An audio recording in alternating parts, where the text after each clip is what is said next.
everyone, I'm Case Aiken, and, well, let's get on with it then. This week, for my Superman Analogue, we're doing part 2 of my little ramble on Hyperion. We're talking about J. Michael Straczynski's run on Marvel's supreme power in its successive spin-offs. Cards on the table, I loved the Gruenwald run, and was a bit dubious of the update at the time.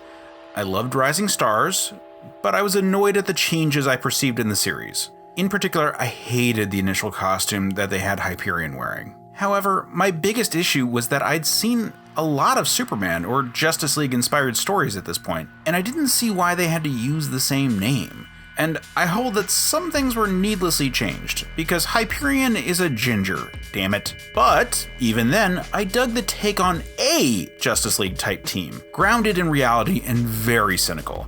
And as I dig deeper into this exercise in general, I see now that the characters aren't so married to the Gruenwald run and rather are exactly what we need as Marvel responds to DC at any given time. So let's talk about this particular Mark Milton. He is an alien, found by farmers. However, he's quickly taken in by the government, who raises him in a falsified ideal American family with his parents played by actors. At first, he just does government missions before striking out on his own, because he starts to rightly believe that the US government doesn't have the best intentions for the world at heart, though he then makes the leap that he instead does. His arrival leads to several super beings showing up, all with similar names to classic Squadron Supreme stuff, but that's about it for the most part. One in particular was Redstone, who was made into an awful villain when the original had been a hero. Not that there weren't homages to classic scenes. Now, the series had some production issues that kind of derailed it. It launched as a Marvel Max book, but got switched over to the Marvel Knights imprint about a year and a half later. There were some spin-off books, such as the Hyperion solo title. The problem was that the story was one of J. Michael Straczynski's big laid stories that he's so fond of, which really works well in a singular book.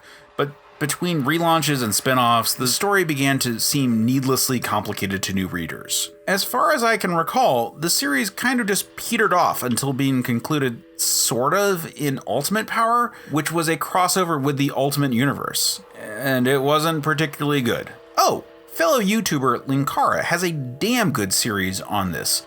Check it out. But ultimately, pardon the pun, I think I was a little harsh at first. The story did an interesting thing with the Superman archetype in a fantastically crafted series. Hyperion really is a broad interpretation of the archetype, fitting exactly what is needed at the time. As we see now with the Heroes Reborn run, where Hyperion is more molded to our modern critiques of superheroism, the character has to fit the era that it's created in. The era of the supreme power Hyperion was one where we wanted quote-unquote realistic applications of the characters, with believable origins and power sets and reasons for wearing fantastic and gaudy costumes.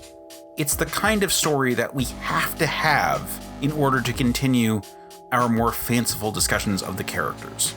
And goddamn was it popular in the aughts. But man, I do love that classic Hyperion look. Regardless of how absurd it is, I really wonder if there's anything quite like it.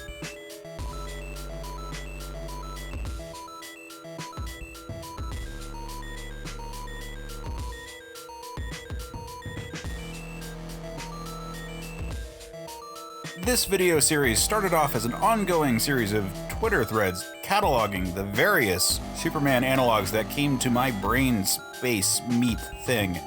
There's a link in the description below.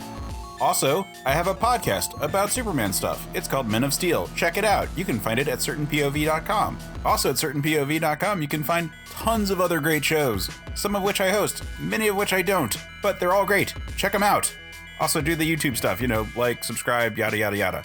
Do it all. Do the things. Talk to you later.